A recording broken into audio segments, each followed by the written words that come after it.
Always one of my favorite interviews. I'm with Dr. Gregory Lipp, City Hospital NHS Trust, University of Birmingham Centre for Cardiovascular Services in the UK. And in the September 16th issue of JACC, Dr. Lipp has a commentary entitled Laboratory Monitoring of the Non-Vitamin K Oral Anticoagulants, or NOACs. And he's commenting on a systematic review of laboratory testing of these NOACs, or as the review authors put it, target-specific oral anticoagulant agents. Now, I used to think of NOACs as novel oral anticoagulants. They're no longer all that new, so what's the phraseology again?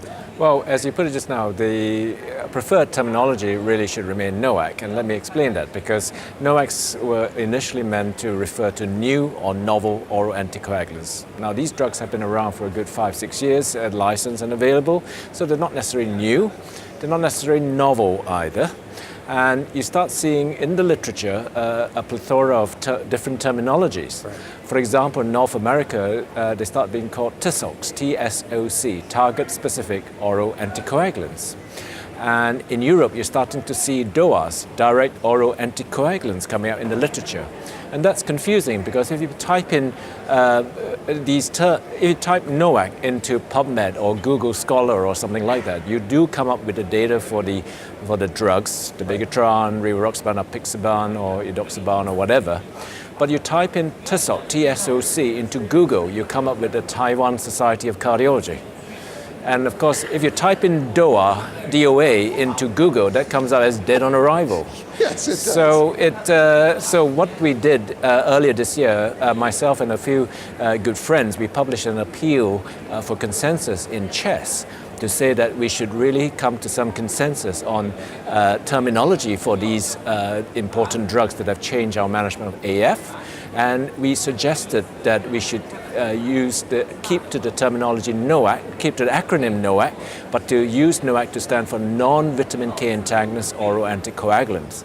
That's notwithstanding the fact that warfarin was the comparator used in the various phase 3 trials, right. But nonetheless, warfarin is not the only VKA, vitamin K antagonist, used worldwide. In Spain, where we are for the ESC right now, the most common VKA is actually acinocumarol. But you go to an anticoagulant clinic, you mention warfarin, they'll look at you and say, what is this, you know?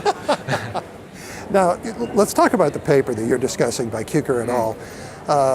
It's a well-done paper, and I think this is a topic that, first off, why are we talking about it? Because in essence, one of the great things about these new drugs, these novel agents, is that you don't have to do this kind of monitoring. Absolutely. But sometimes. Sometimes you do, because all these drugs are powerful anticoagulants. The NOACs are all powerful anticoagulants. And of course, with anticoagulants, one of the undesired aspects is they thin the blood and, no surprises, result in bleeding. Right.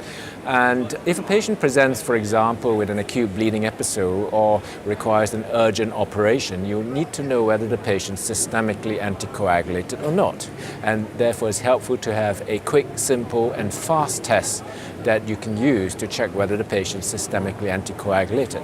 But the challenge with that is that many of the standard tests don't really work all that well. Correct? Absolutely. Many of the standard quick tests are not quantitative. They are qualitative, so at least they can tell about an anticoagulant effect, right. Yes or no, but it doesn't tell us any information on anticoagulant intensity, and certainly they should not be used for adjusting the dose of these NOACs. So let's say a patient presents whilst is supposed to be taking Dabigatran and presents with bleeding or requires an operation, you want to know whether the patient is systemically anticoagulated, you can, for example, check the APTT, activated partial thromboplastin time. It is a quick test. If it comes back prolonged as 2 times upper limit of normal, then you know the patient is systemically anticoagulated.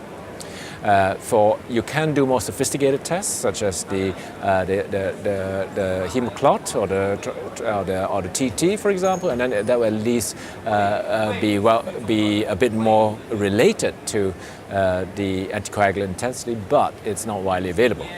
For rivaroxaban, you can check PT, but it does require the prothrombin time, but it requires some local calibration. That's a quick and simple test. If you don't have that, then you have to fall back on the anti-factor Xa assay, and that's not necessarily a quick test in many centers. So in regards to what they were looking at in this particular paper, do they kind of just go down the various drugs and and give you some idea of what to do? Well, there have been a number of studies that have been published looking at the value of some of these various blood tests from various laboratories. And what this nice paper in JAG does do is is a systematic review of what has been published in relation to these drugs. And essentially that is reflected by what current guidelines or consensus statements do state. So if you want a quick, simple and easy test that you need a result quickly, then for the Bigatron, check the APTT. If it's 2-time upper limb normal, the patient is systemically anticoagulated. As I stress again, these are qualitative rather than actually quantitative. If it's a rivaroxaban patient, well, check the PT. If it's a Pixaban or edoxaban, when that becomes available, at the moment is largely on the anti-factor Xa assay when that's available.